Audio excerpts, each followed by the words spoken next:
afternoon.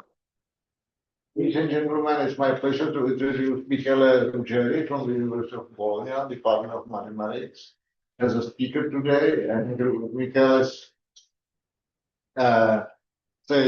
portfolio of interests is numerical analysis in various problems of material science, including liquid crystals, elasticity, magnetism, and beyond, like spinotonic, right, and so on. So we are happy that he's coming, and he will give a talk on nematic liquid crystals now. Thank you. Thank you very much. Hi. Thank you very much, Martin, for the nice introduction and for the invitation. It's always a pleasure to be here in Prague, and also it's an honor to give a presentation in this seminar. I've seen on the web that so this year, so end of the year, you celebrate the 16th birthday of the establishment of the seminar. So it's somehow an honor to contribute to this long history. And as you see from the title, I'm planning to talk about finite element approximation of a model of nematic liquid crystals. And what I'm going to present is joint work together with Riccardo Nocetto from the University of Maryland and Shuo Yang from BIMSA, Beijing. And I must apologize with you because as you will see at the end, so the results I'm going to talk about are not brand new. So they have some years already, couple of years, few years. But I decided to speak about this topic for two reasons. So the first one is that I found the topic very suitable for somehow the seminar. This was the first one. And the second is that I'm planning to do again some research in the area. So somehow I took the talk also as an opportunity to refresh a little bit my knowledge and then to start working actively on that.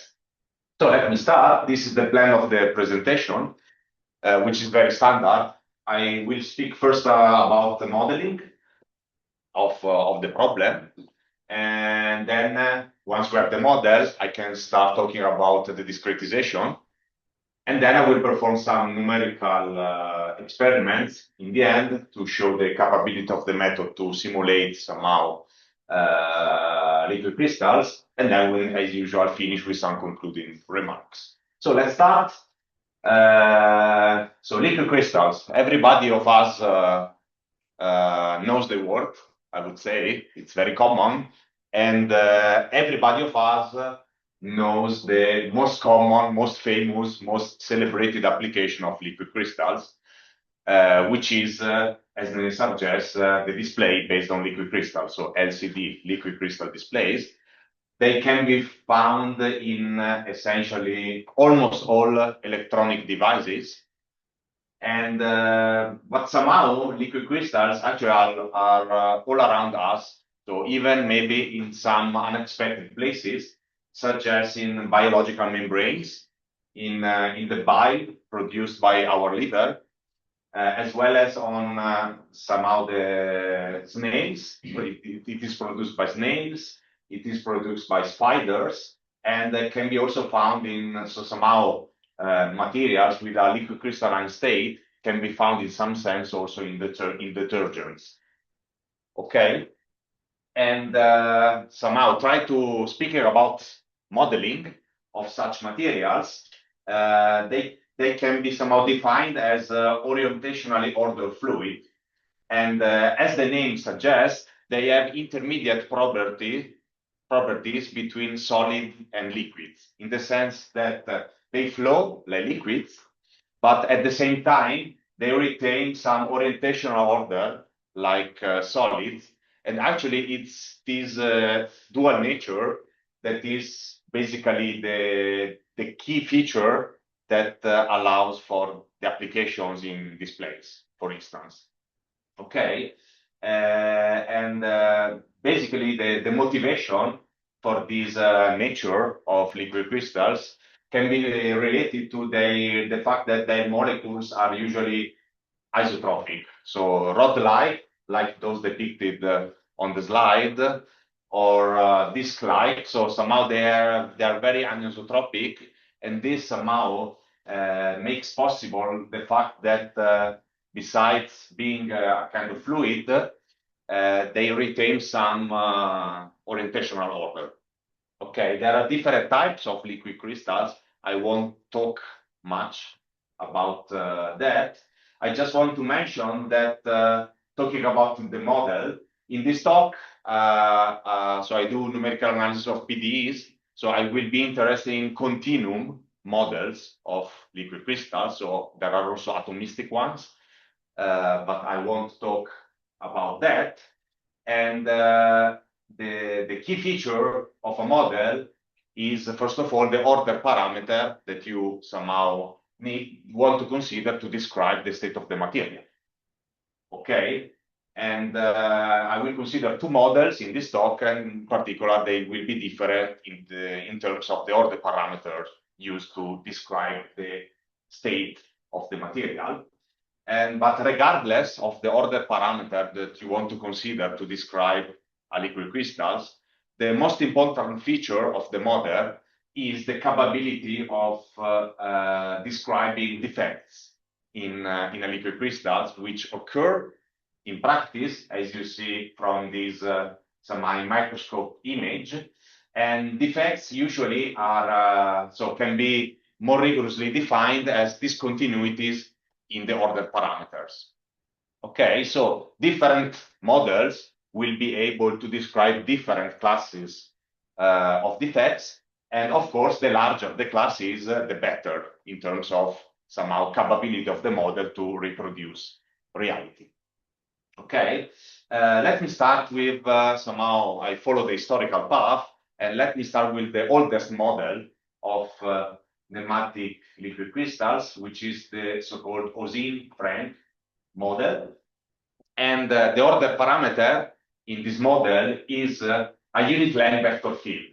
Okay, so if we are in 3D, for instance, here omega is the region occupied by the liquid crystals. The order parameter is a vector field attaining values on the unit sphere.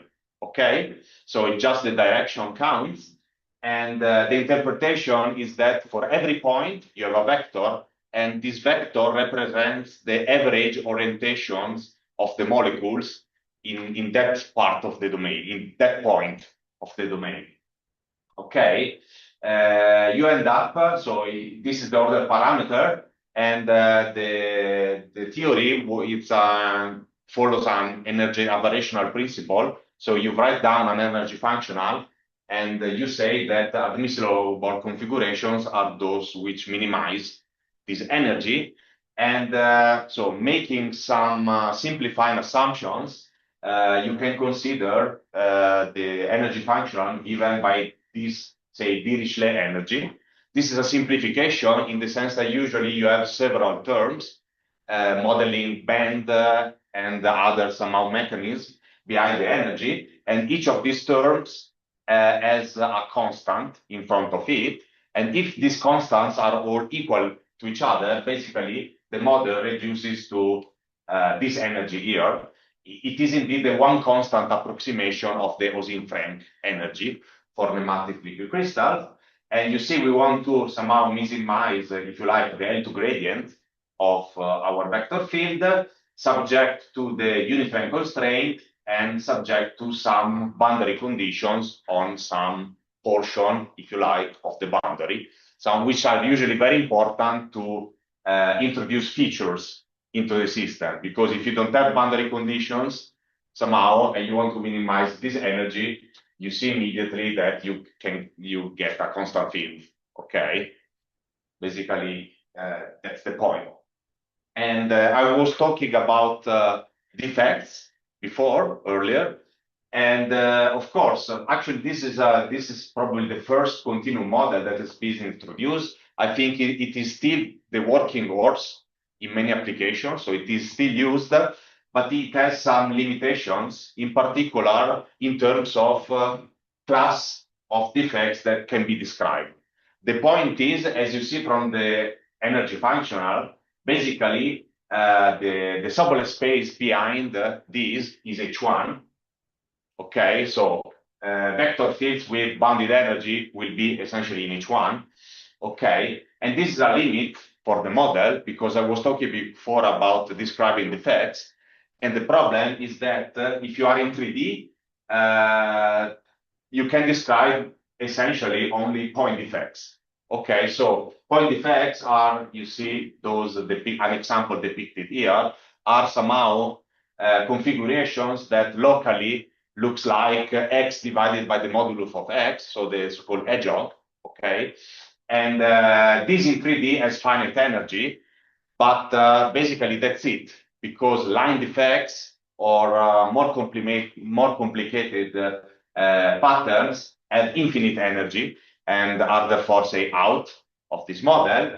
And if you consider 2D, not even point defects are describable, okay, because in 2D, so this interplay between derivatives and integrability, you know that somehow this is not finite. This has not finite energy in this sense. Okay, therefore there has been interest in studying more general models. Okay, and probably the most used one, probably in physics, is the so-called Q-tensor model of nematic liquid crystals, where the order parameter is a 3x3 symmetric traceless matrix. So basically 9, then if you take out symmetries and if you take out the fact that the trace is 0, you end up with a 5-dimensional order parameters, okay, in 3D. And this can be used. It has actually quite success, but I won't talk about the most general model. I would like to consider an intermediate situation between the simpler Gaussian-Frank model and the more difficult, more somehow advanced Landau-Dejean model, which is the one I was talking about a few seconds ago. And that is the so-called Ericsson model of nematic liquid crystal that you see here. It is an extension of the Gaussian-Frank model in the sense that you see the order parameter now comprises 2 ingredients. There is again the director, so a unit line vector field, but there is also a scalar quantity called S in this talk, usually referred to as degree of orientation, which is somehow defined on the domain with values between this interval here, where D again is the dimension. So in 3D is between -1/2 and 1. In particular, for our somehow, as you will see later, it is relevant that there is 0 in this interval. Okay, and somehow this scalar quantity measures, or gives meaning, if you like, to the director. Whenever S, say, is large, and by large I mean close to the right somehow extremum of the interval, you come back to the previous interpretation of N. Okay, so basically when S is large, close to 1, in this case, means that N again measure the average orientation of your molecules. Okay. When S is very small, and by small I mean close to the left extremum of your interval, so in 3D is -1/2, then it is the opposite. So the molecules are well aligned with somehow N is perpendicular to the plane, if you like, of the molecules, but somehow the relevant situation in terms of description of defect is S equals 0. So S equals 0 or very close to 0 in practical simulation will mean that in that part of the domain there is a defect. So in particular, basically N is meaningless in that part of the domain. And indeed, somehow the set S equal to 0 is usually referred to as a singular set when defects in the liquid crystal may occur. This should have a counterpart also in the energy functional that we used to describe, and you see it here. So again, for this order parameter, we consider, so usually the Ericsson model considers this energy functional that you see here and it has somehow two contributions. One is somehow the elastic contribution, okay, that you see as two terms, basically. One is very similar to the previous one, okay, except that now the coefficient actually is s squared, okay? It's not a constant, but it depends on s, okay? And then you have somehow, again, some regularization here, okay? Some term with the gradient of s squared. This is the elastic energy, plus you have some double well potential, okay, which depends on your S, when psi is this function, which, I mean, regardless of the very specific expression, it is something like that. So it's very large at -1/2 and 1, and does something like that in between. Okay, this can be this model actually can be derived from the Landau-Leger model as a simplification. So assuming that this matrix is uniaxial, and then somehow S is related to the eigenvalues of this matrix, but I'm not entering this discussion.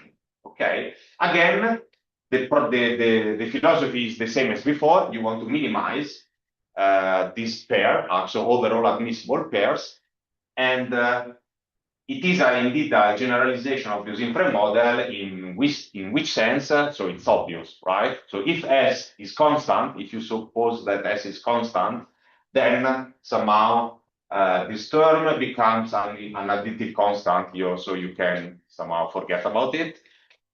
This term vanishes, okay, and then somehow, apart from the specific value of the constant, morally, you end up with the same model as before. Okay, so this is the idea, and but why this is good for somehow the extension of the class of defects that can be described by the model.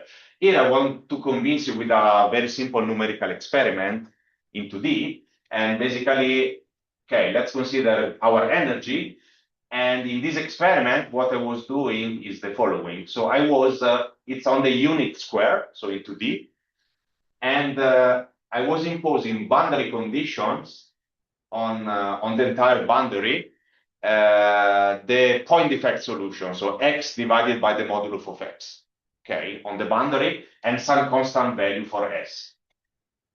Basically, what I was inducing is the point defect center in the center of the square, so somehow the minimizer x divided by modulus of x. But as discussed before, this has finite energy. This has infinite energy for the Eusim-Frey model.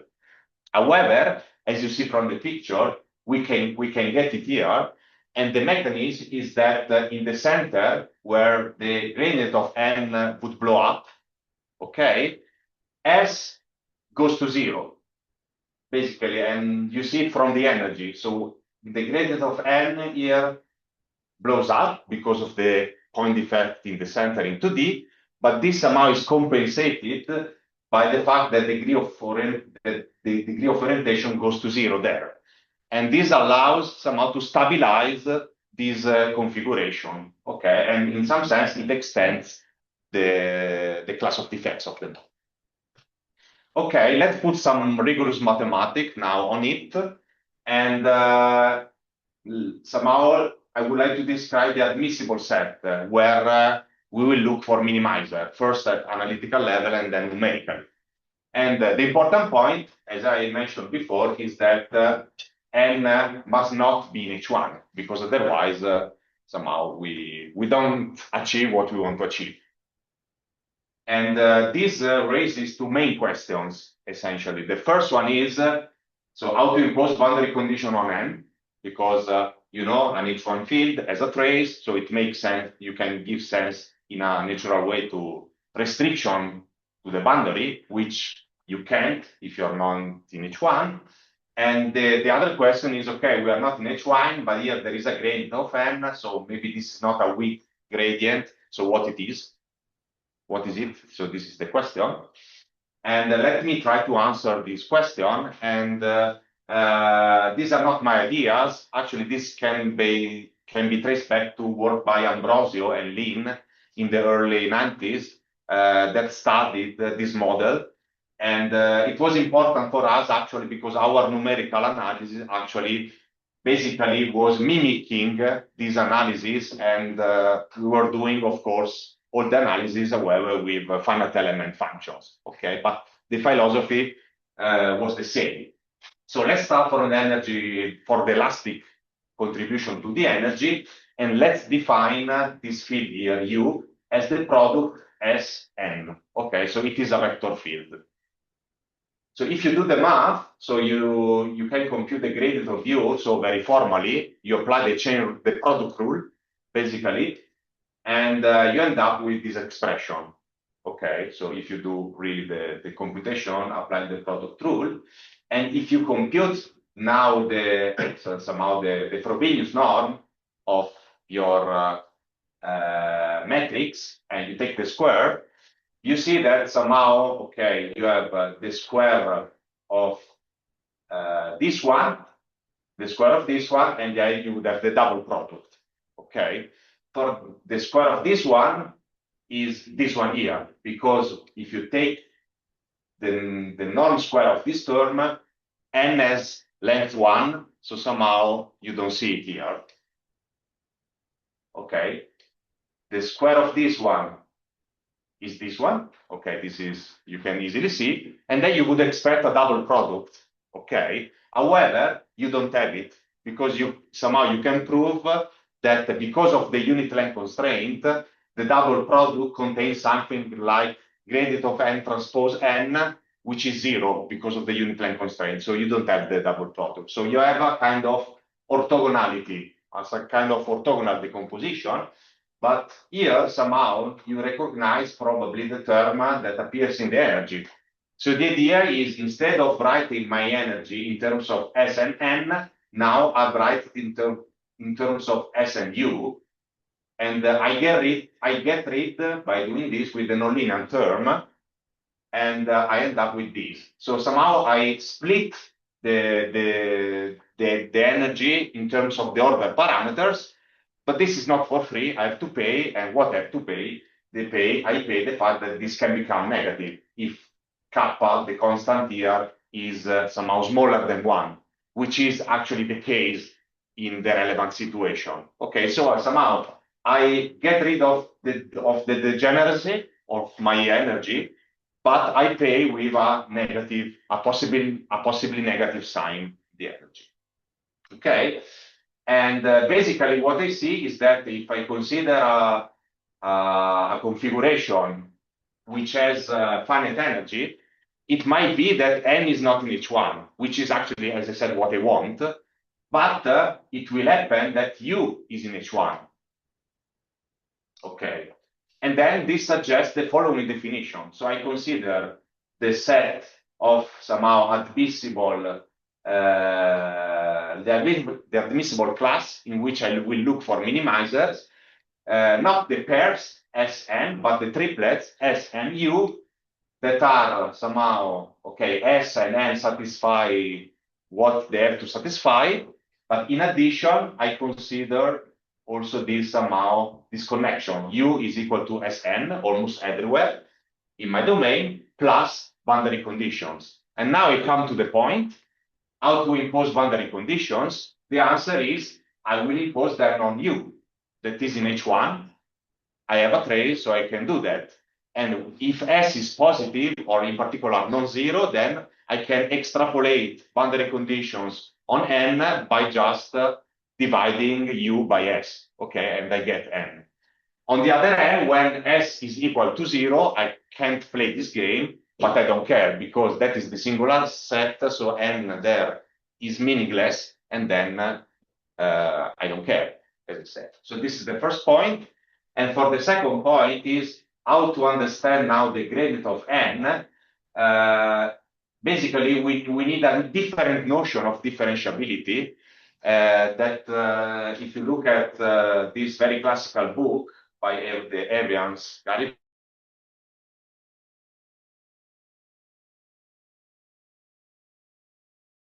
called L2 differentiability. So a function is L2 differentiable at a point X if somehow the usual first order somehow relation that holds in the classical definition of differentiability holds under the integral sign. Okay, so something like that. And what we proved is that if S, N, and U belongs to this admissible class, then what you have is that N is L2 differentiable almost everywhere, but not in the complementary of the singular set. Okay, and then we have somehow the two equations that I formally derived before actually do hold almost everywhere in the domain, but not in the singular set. Okay, this was to formalize a little bit somehow the variational framework. And now I move to finite elements, finally. So we want to approximate this. Okay, we want to define a finite element method for that. We use finite elements because, I mean, we are all the authors, finite element persons, so we decided to go for that, also in view of the analysis.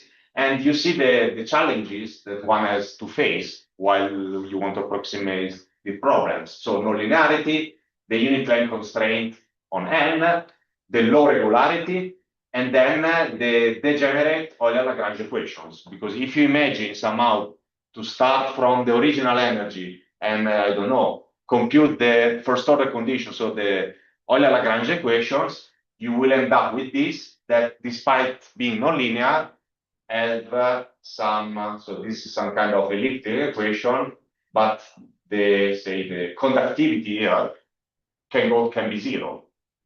Okay. And of course, when you have something like that, you can say, then I regularize. Okay, I just put some small epsilon to have the coefficients bounded away from zero, and then I'm fine. This is, of course, fine, but by doing this, you would spoil somehow the Ericsson model. Somehow having this S, this degree of orientation that can go to zero, actually, it's the mechanism so it's the main motivation for the model. So you don't want to do that. And we were not the first considering this model. So I listed here 3 references. But somehow each of them, in our opinion, had a drawback.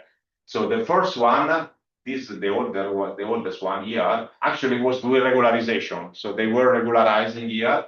So roughly speaking, they put some epsilon here. So, and of course, then they end up, so they solved one problem by this assumption. Of course, there were others, but at least that one was solved, and then they developed a method in this work here. Other works, either in their assumption require the assumption of weakly acute meshes. Okay, so in 3D, they require the tetrahedra to have all the hedral angles smaller than 90 degrees, which is actually in 3D very restrictive. Okay, and another method was, I mean, this is not maybe a real drawback, but it was really complicated with a customized energy. So it was really complicated. I think that nobody implemented the method besides the author.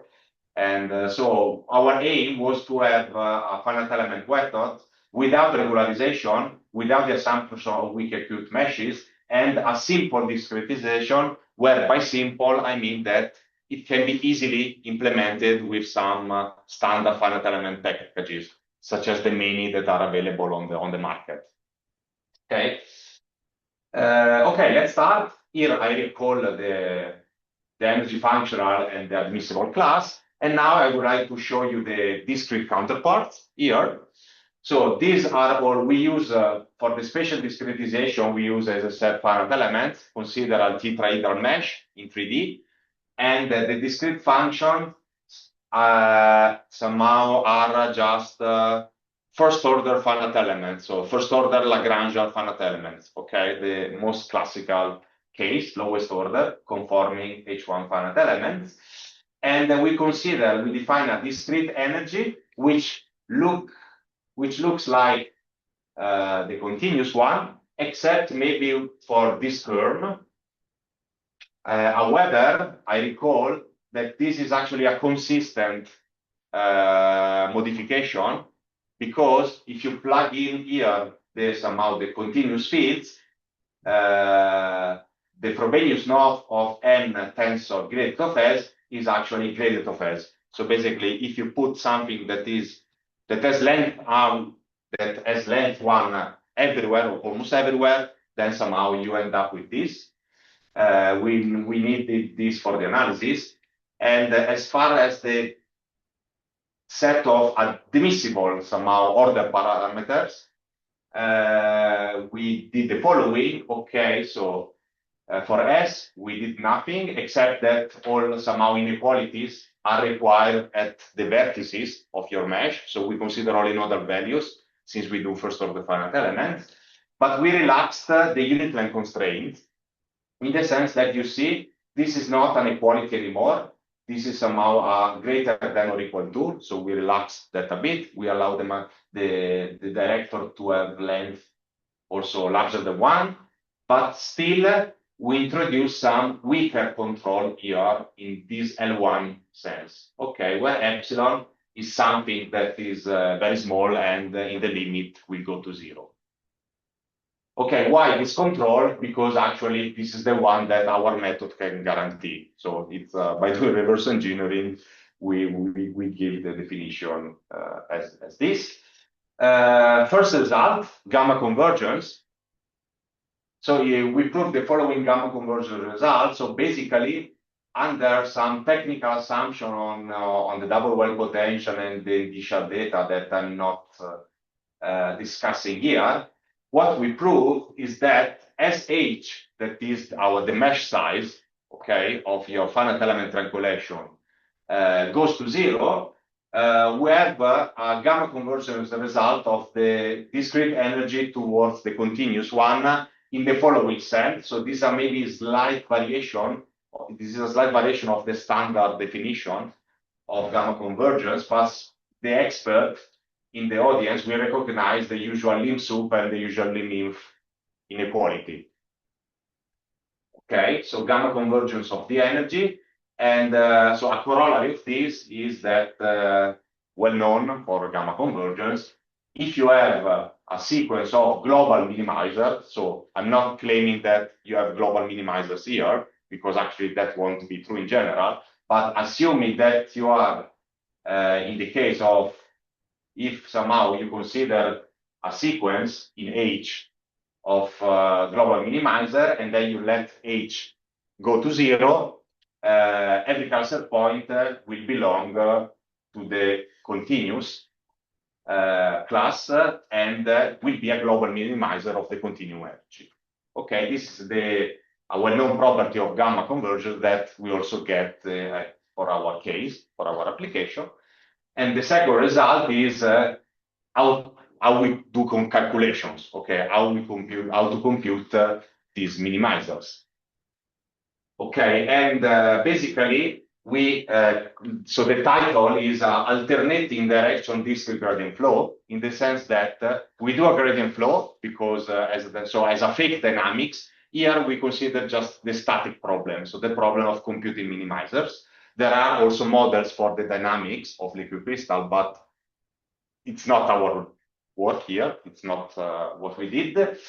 And so as a dynamic, we consider a gradient flow dynamics, because as we all know, gradient flow are dissipative. Okay, so if you want to compute the minimizer, the gradient flow is a good choice. And it's alternating direction in the sense that so we have two functions in our order parameter, S and N. And what we were doing was to considering a gradient flow for both, but we were not considering somehow the coupled system. So at every iteration of our iterative algorithm, we were, for instance, fixing N, the current N, and then do some gradient flow step for S. And then we consider the new S to update N and something like that in an alternating fashion. Okay, this is the main structure of the algorithm. And but you see a difference. So this is, for instance, in one here, it's the gradient flow step for N. And in two, it is the gradient flow step for S. Okay, so this is just a gradient flow dynamic discretized with implicit Euler method, very dissipative for both. Okay, we don't care about energy conservation. We want to dissipate energy, actually. But you see a difference. You see that when we do the gradient flow for S, we just do one step. Okay, so you see Si plus 1 plus Si tau with subscript S and N and the two respective time step sizes. Okay, when we do the gradient flow for S, we just do one step. Okay, whereas when we do the gradient flow for N, actually we do many. So we fix S and we do many steps until somehow some local convergence in a numerical sense, so until some tolerance is met, is reached. Okay, and we iterate this until we somehow achieve global convergence.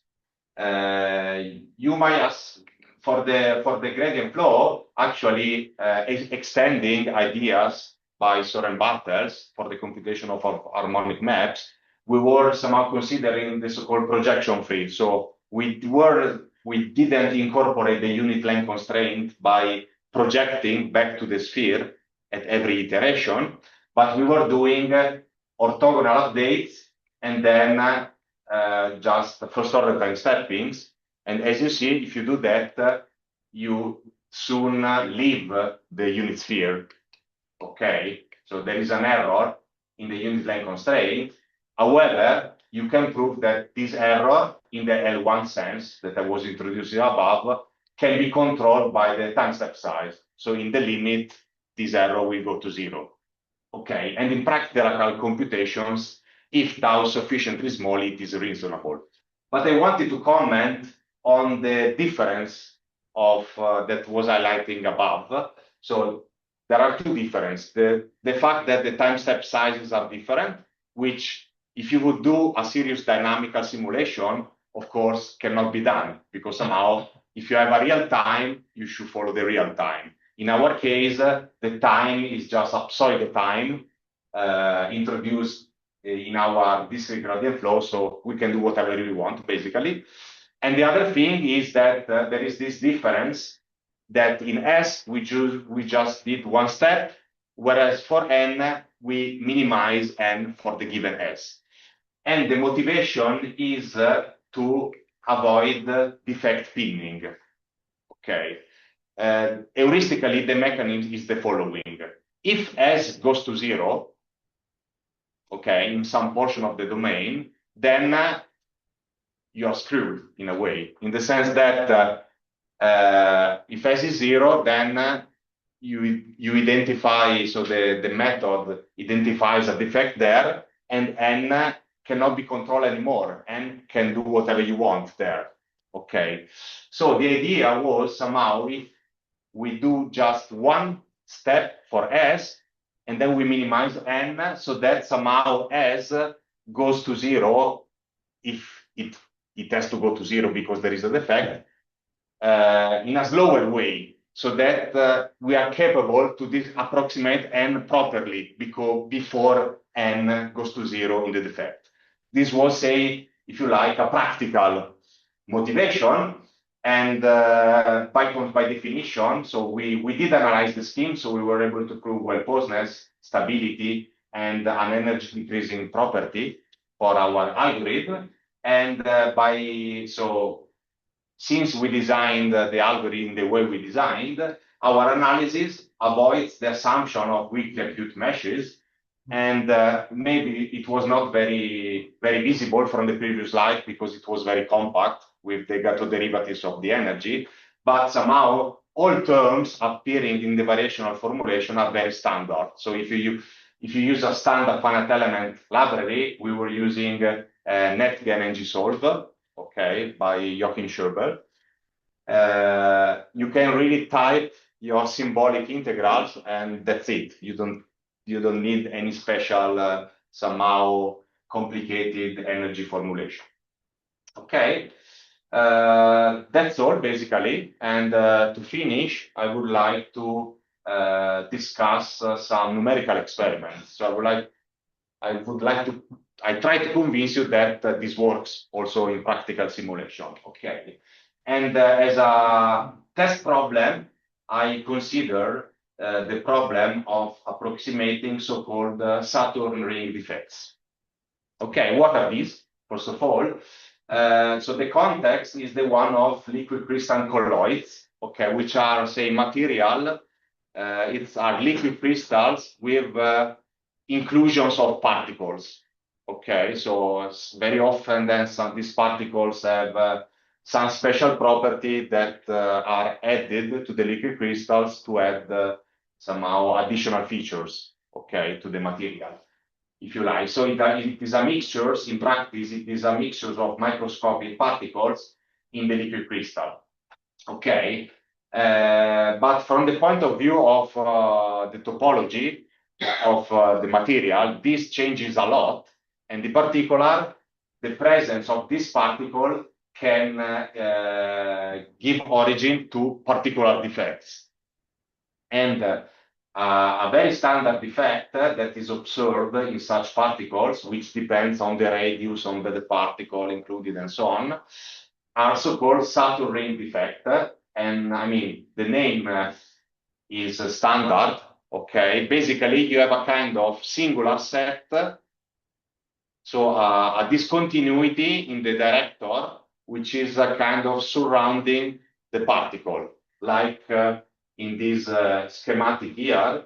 And these things have been observed, okay? So it's not mathematical or somehow not only mathematical pressure, they seem to exist in practice. Okay, so what we did was, let's try to simulate these things, but when you have a code, you can play with it. So first we were simulating a Saturn ring defect with a spherical particle inside, and we were getting that. And then we said, okay, maybe let's try to change the shape of the particle. And for instance, we tried one ellipsoidal particle like this one, and we observed that you still get a Saturn ring defect, but the singular set, say, has not a constant section, if you like, but seems to be a bit thicker here, so aligned with the longest axis of the ellipse, and thinner here. Okay, so these are somehow, in these pictures, you see the color. So I'm not sure that you see the arrows, but you should see for sure the colors. And blue means, again, S close to 0. So it is the singular set. Okay, so we got defects in this case as well. Then we said, okay, why just one spherical particles? Let's try two, for instance. And then we end up again with a defect and with a kind of figure 8 defect, okay, surrounding the two particles. And again, so I repeat myself, if you have a code, then why only two particles? You can try more. And we tried 6 spherical particles. And then, of course, it's much more difficult to visualize. We were looking for somehow papers in applications, try to find out whether our simulations somehow have also been measured or seen in real life experiments. And we found something for the elliptical particle, but we didn't find much in this case. Okay, so for this experiment, I can tell you we are able to simulate the experiment, but maybe we are ahead of the experiment. So I don't know, to be honest. Let me finish.